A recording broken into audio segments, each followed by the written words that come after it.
પાદરા તાલુકા કક્ષાનો ગણિત વિજ્ઞાન પ્રદર્શન મેળો નરસિંહપુરા ગામની પ્રાથમિક શાળામાં યોજાયો।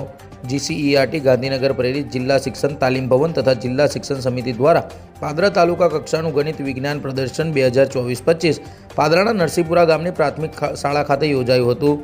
કાર્યક્રમમાં જિલ્લા પંચાયતના ઉપપ્રમુખ અશ્વિન પટેલની અધ્યક્ષસ્થાને આ કાર્યક્રમ યોજાયો હતો, જેઓની સાથે જિલ્લા પંચાયતના દંડક નવીનભાઈ, જિલ્લા પંચાયતના સદસ્ય અર્જુનસિંહ પડિયાર, જિલ્લા શિક્ષણ તાલીમ ભવન વડોદરાના નીલમબેન પાંડે, અખિલ ભારતીય રાષ્ટ્રીય શૈક્ષણિક મહાસંઘના મંત્રી તથા તમામ હોદ્દેદારો, તાલુકા શિક્ષણ સંઘમાંથી પ્રમુખ મંત્રી છત્રસિંહ પરમાર તેમજ ગામના અગ્રણી શિક્ષકો, વિદ્યાર્થીઓ મોટી સંખ્યામાં ઉપસ્થિત રહ્યા હતા।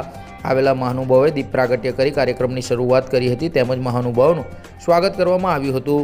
પાદરા તાલુકાની વિવિધ શાળામાંથી 150થી વધુ બાળકોએ શિક્ષકોના માર્ગદર્શન સાથે અલગ અલગ વિભાગોમાં 75 કૃતિઓ ગણિત વિજ્ઞાન પ્રદર્શનમાં રજૂ કરી હતી। આવેલા મહાનુભાવોએ ઉદ્ઘાટન કરી ગણિત વિજ્ઞાન પ્રદર્શનને ખુલ્લું મૂક્યું હતું।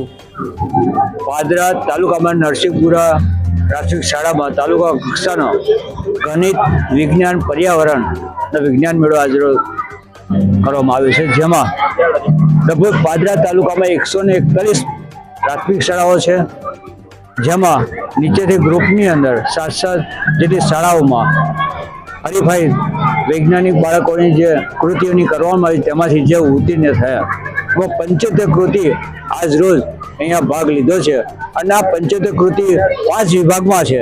દરેક વિભાગમાંથી એક કૃતિમાંથી એક વૈજ્ઞાનિક બાળ વૈજ્ઞાનિકને જિલ્લા કક્ષામાં લઈ જવામાં આવશે અને જિલ્લા કક્ષાએ થયા બાદ જે કોઈ બીજા 5 આવશે ઉત્તીર્ણ થશે તેને રાજ્ય કક્ષામાં લઈ જઈશું।